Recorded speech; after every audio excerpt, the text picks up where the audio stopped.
Hi everybody, I'm Jeff. And I'm Linda. And we're with Virginia Paranormal Investigations. And tonight we're sitting out here by the campfire.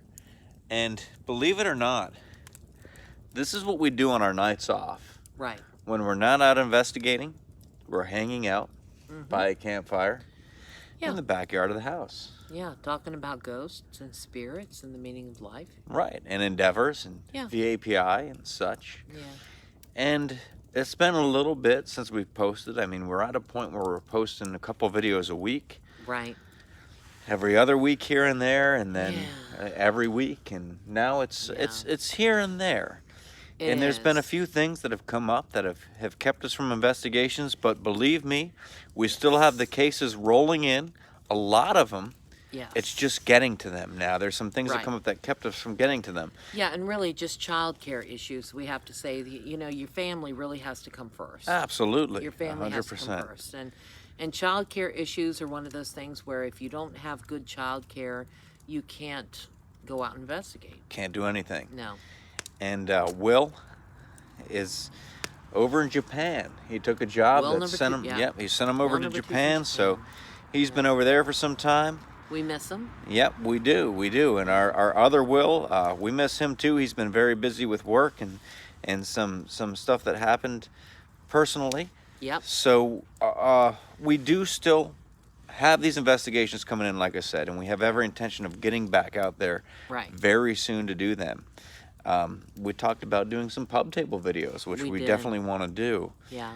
But one thing that we can do right now is a fireside chat. That's right. And so if you let's see me ducking down, like I'm petting the kitty. Petting the cat. There's a random cat down here that just kind of wandered into the yard. Is Sunday. Yep, there he is. His name is Sunday, or Mr. Burl, for some reason. Yeah, because he's kind of burly. And he just wandered into the yard one night on a Sunday. He did. And he stuck around ever since then. So we named him Sunday and petted him. Yeah, probably because we fed him. I think that's the biggest thing. That had something to do with it, I'm sure. He was hungry. Yeah, absolutely, absolutely. But let's think of on the spot, like typically people when they do a YouTube series, they think of a name for it or something like that. Yeah. Let's just call this Paranormal Fireside Chats. Yeah, random fireside Random chats. Fireside Chats. VAPI, Fireside Chats. That's not taken. Yeah. 100%. Probably not. We don't have to Google that. We know no one took that. That's right. All right. So what we're going to do right now is we're going to talk a little bit about the last several years of paranormal investigation, perhaps some theological questions that we'll throw in there at every point in time. And I'm going to turn the camera on Linda and ask her a question. Yes. And you're going to get to know a little bit more about Linda. I think that's a good kickoff for our first episode of VAPI, Fireside Chats. It's not Campfire Tales from Beyond the Grave. And it's not going to be exciting. I can't promise you that. But it's going to be something you can watch and listen to. Right. Or one or the other. Yeah.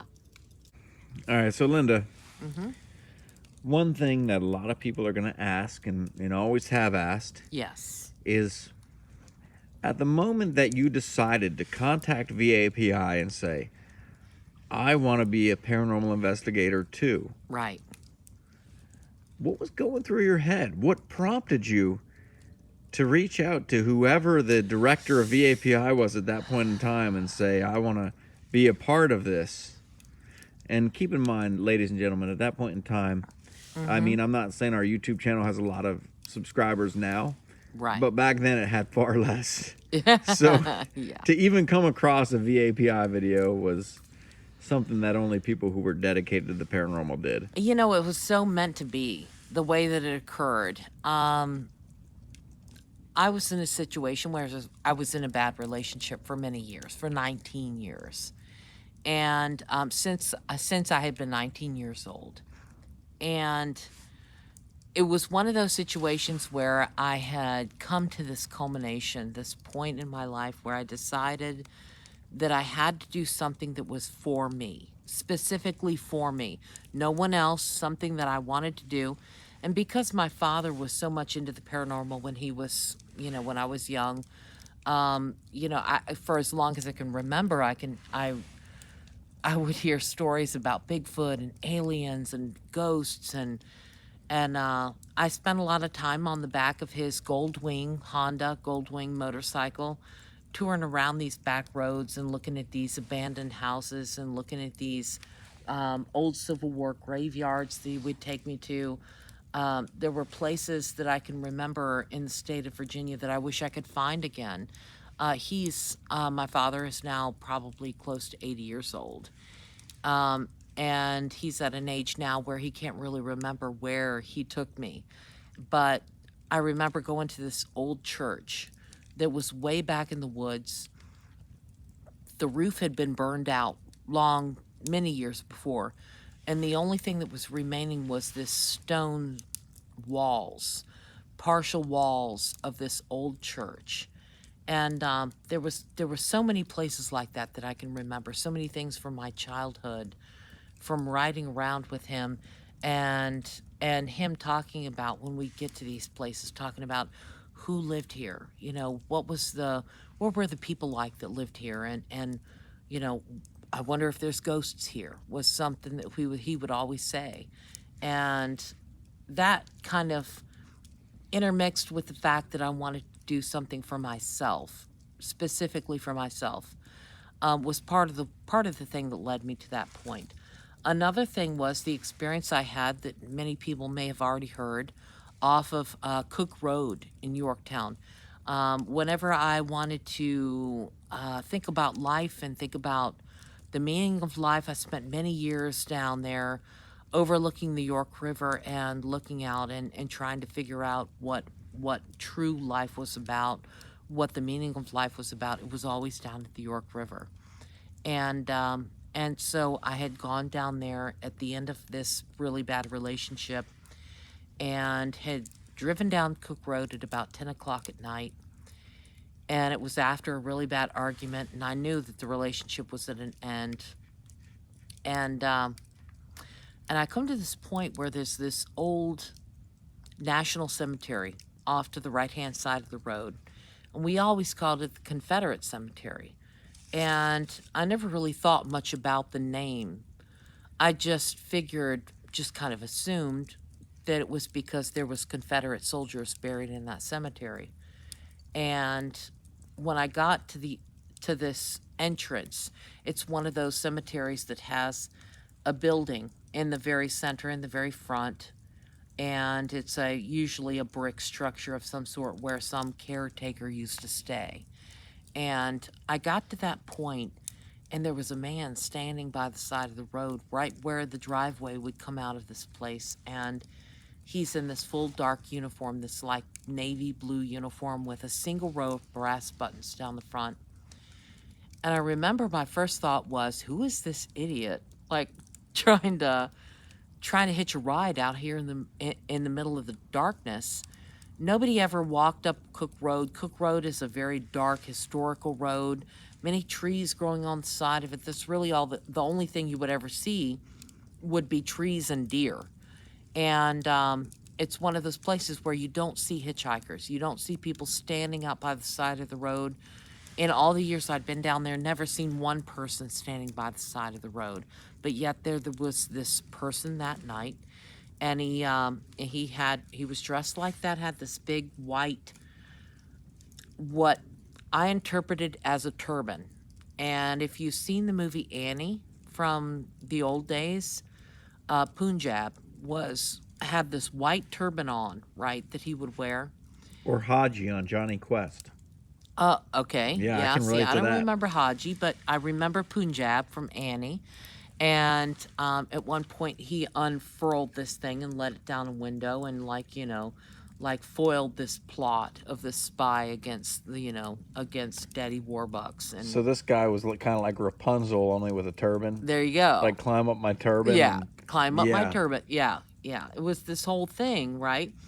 But that's what I associated with, because it was this white, bulky, almost like more thicker than a stocking cap would be on his head. And I thought, what the hell is he wearing? Like, what is this guy doing?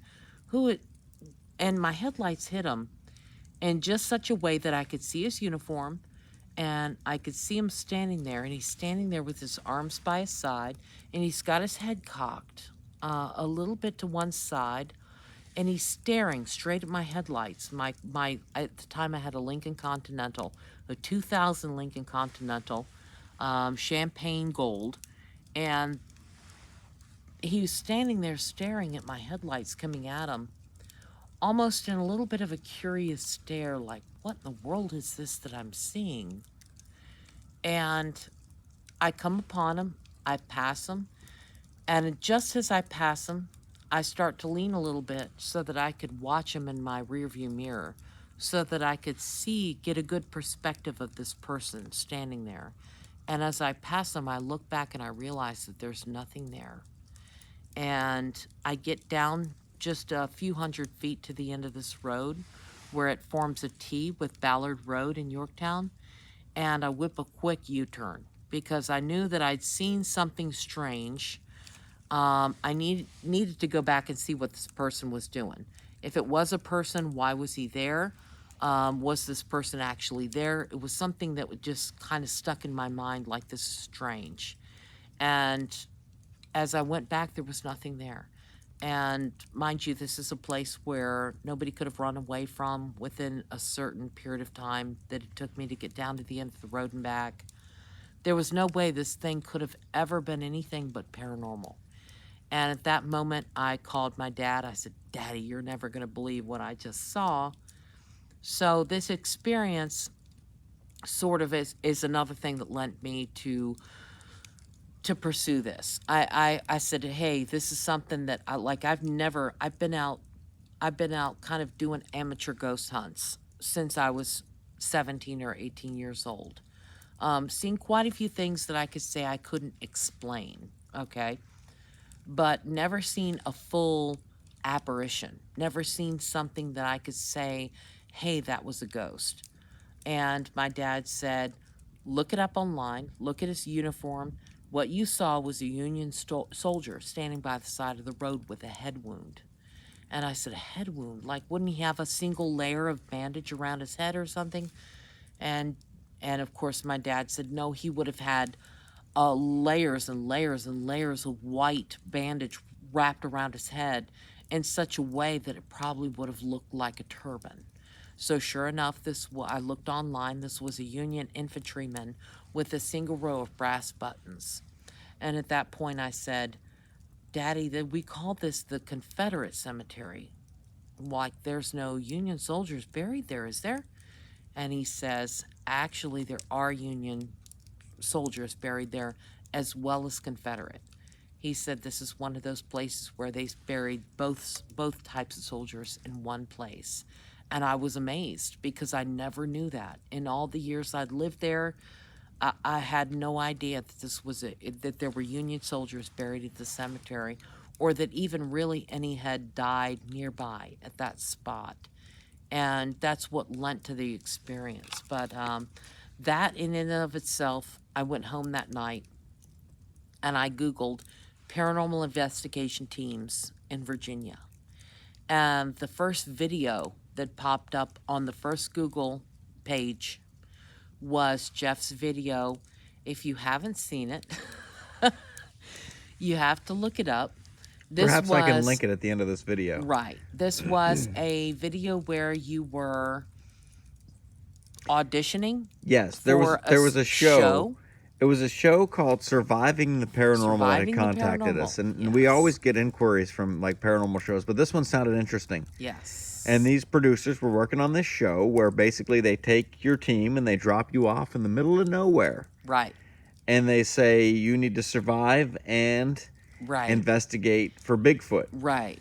Exactly. So I was like, yes, we went on board with this. So long story short, I talked to the two other guys of the original team, and they wanted on board with it. So we sent in our videos, and they were like, yeah, we want. But you know what it was the type of humor that you had. It was the humor. It really was. You know, they say the road to a woman's heart is through humor. The road to a man's heart is through his stomach. Okay? So that's exactly what it was. You know, when I saw this guy and the video that he did, I said to myself, this is the exact kind of humor that I have. Like, this guy's funny in the way that I like to be funny. you know? Um, and I emailed him that evening and I said, "Hey, are you looking for any paranormal investigators on your team at this point?" And he said, "As a matter of fact, we are. We are looking for paranormal investigators." It wasn't a couple of weeks before we met at the Starbucks, the local Starbucks in the area. And, he was kind of like, "Oh, wow." Like when he saw me, like he was really surprised, that I looked the way I did. Don't even lie. I see you. He was like, "Oh, damn." Like, and I walked in and I met him and I asked him 1,000 questions about his personal life that he was not exactly forthcoming with, but he was just mysterious enough with his answers to make me more And intrigued, let's keep right? that mystery to our viewers too. And I and I had to ask more questions of one of the other people who was in the team, and I'm like, "Hey, what's going on with this guy? Like, why is he, like what's going on with like he's with, he's married, but he," and she's like, "Oh, well, he's sleeping in another bedroom on a cot," right? And I'm like, "Ooh, that's intriguing," right? So, long story short, here we are in our backyard, you and I, Yeah, together for about 5 or 6 years now. talking about this campfire and VAPI. Exactly. I'm glad I'm editing this video. You're not editing that out. So yes, definitely. If you haven't, I have to plug it right here. Linda's telling a story about Yorktown. Yes. Check out my book, The Ghosts of Yorktown, Virginia, a haunted tour guide. Yeah, if you haven't got it yet, good. get it. It's all right. No, it's better than It's all got right. a lot of history in it, a lot of ghosts. And if you're ever in Yorktown, another plug, Yorktown Ghost Walks. Come and take our tour. We give the tour down here in Yorktown. We do. We give the tour. It's an amazing tour. I mean, I don't say that because I'm biased, because I love this guy. It's not just that. Like this guy, we did all the research for the book, and we spent countless hours researching the history of Yorktown and all of these ghost stories. And then we turn around and form a ghost tour out of it. Right. So, So it's a unlike well-researched tour. it is. Unlike any ghost tour that you've ever taken this place, this tour actually gives the history of it in a very thought-provoking and interesting way. And you have to really come out. We've had a lot of really, really good reviews from this. People come to take this tour and they're like, "This is the best tour that we've ever taken." And really the secret to getting these good reviews is when I give these tours, I thoroughly enjoy it. Yes. Like each time I'm out there is a new experience. Yes. And it's different people, it's a different crowd. That's right. And it's a different night. You never know. And the thing is, Yeah. these stories are true. You never know what's going to happen. There have been some experiences on the tour. There have. So, when you have a passion for something and you love doing it, people are going to see that. Right. It's not just like we don't hire tour guides and say, "Hey, go out there and give this tour," and they're just out there trying to earn some money. Earn a buck, yeah. Right. Yeah. We love it. Yeah, that's right. So on a little more of a serious note here. Yes, absolutely. Let's get serious. Right. Because I've been there before, and it's not a pretty place. No, not a pretty place But at all. we're going there again tonight to the serious zone. Serious zone. Okay. Let's talk a little bit about demons. Ooh.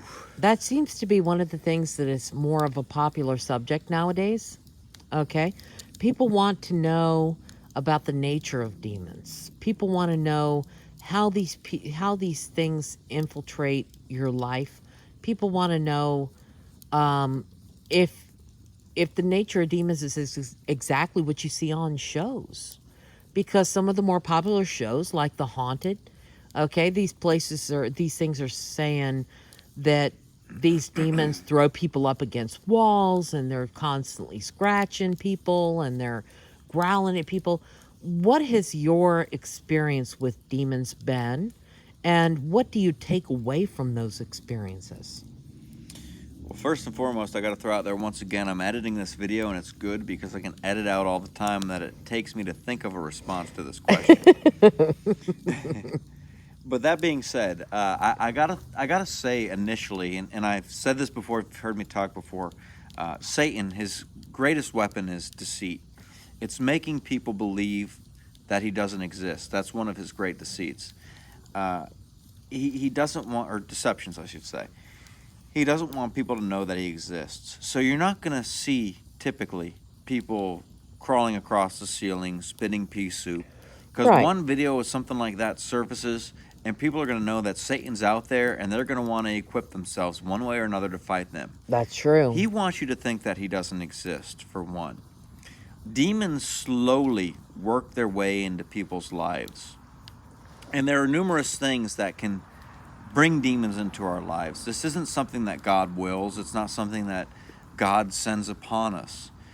It's because of man's freedom of choice and what man does with that choice. And because of man's freedom of choice, he has chosen to sin. And that sin has allowed demons to get into our lives and to interfere with our lives. Now, this sin, it may not necessarily be like if you're going through a rough spot in your life, it may not be because you've done something wrong, but it could be because someone around you have made a choice that was a bad choice. I mean, take, for example, you're the victim of a car accident with a drunk driver. You didn't do anything wrong. It's not because you sinned, but this person sinned. This person chose to drink an excessive amount of alcohol and get behind a wheel of a car and cause an accident that may have affected the rest of your life. And now, from then on, your life is inflicted because of a choice that this other person made. And there are levels of this brokenness that come into our lives. This brokenness can come from if someone was abused as a child, abused by one of their parents, things that we've gone through life, losses that we've suffered, things that weren't necessarily our fault, but they happened to us. And this brokenness is what allows demons to act upon our lives. It allows demons to establish what we call a foothold. And at this point, they can get into our lives and they can deceive us. They can whisper in our ear, and we don't physically hear their voice, but it's that thought in our head that says we're not good enough. It's that thought in our head that says I didn't do right when I should have. I didn't do things right. I didn't do what I should have done. It's the voice in our head that causes us doubt. And most of all, it causes us to doubt that God exists, that God cares for us, or that God looks out for us.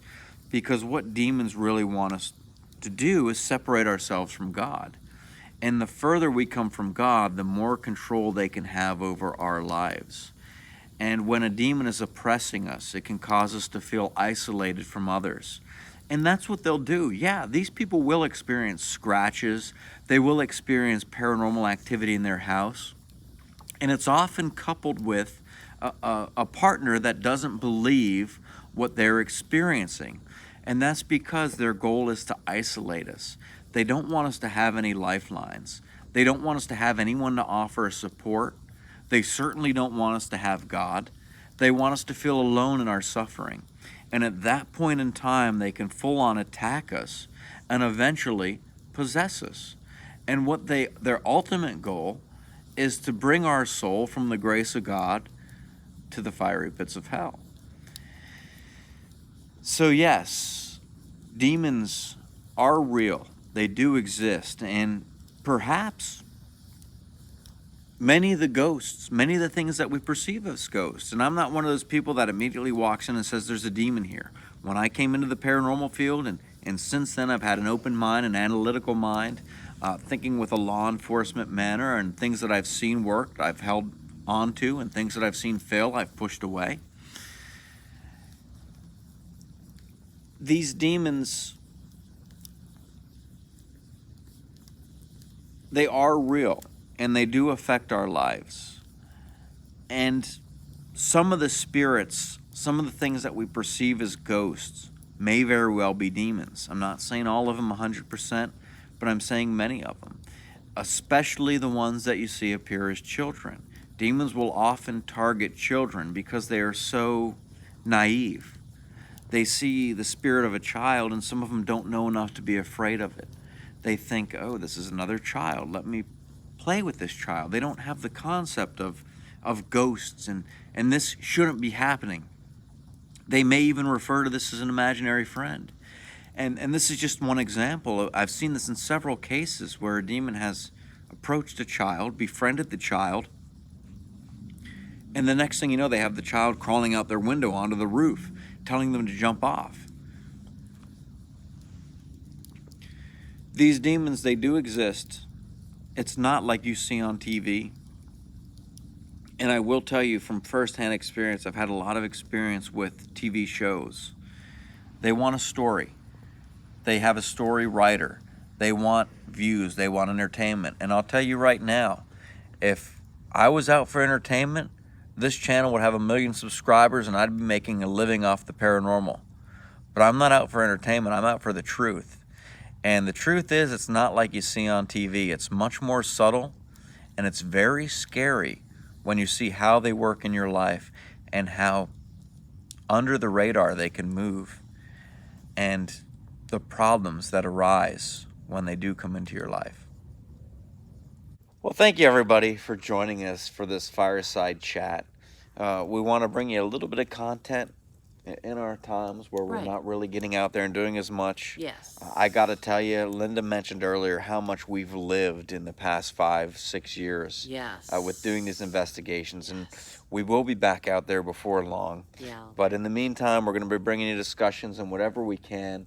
Right. And we hope that you'll stick with us. Yep. And if you know of any experiences or any haunted places we should check out, Yes. definitely drop us a line, because we'd love to check them out. Yeah, and at some point I'm going to be bitching about some sort of food or some sort of like that was, service that was done wrong.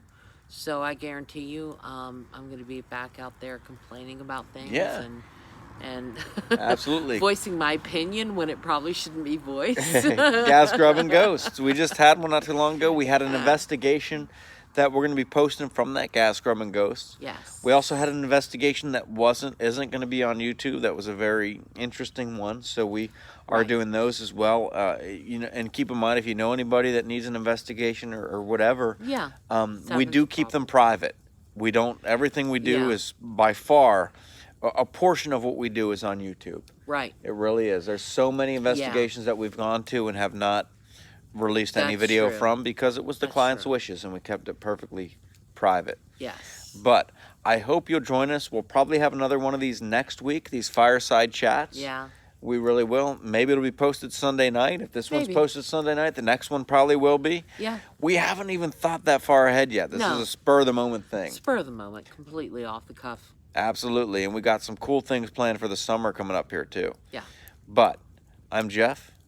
And I'm Linda. And remember, there's much more to see in the dark.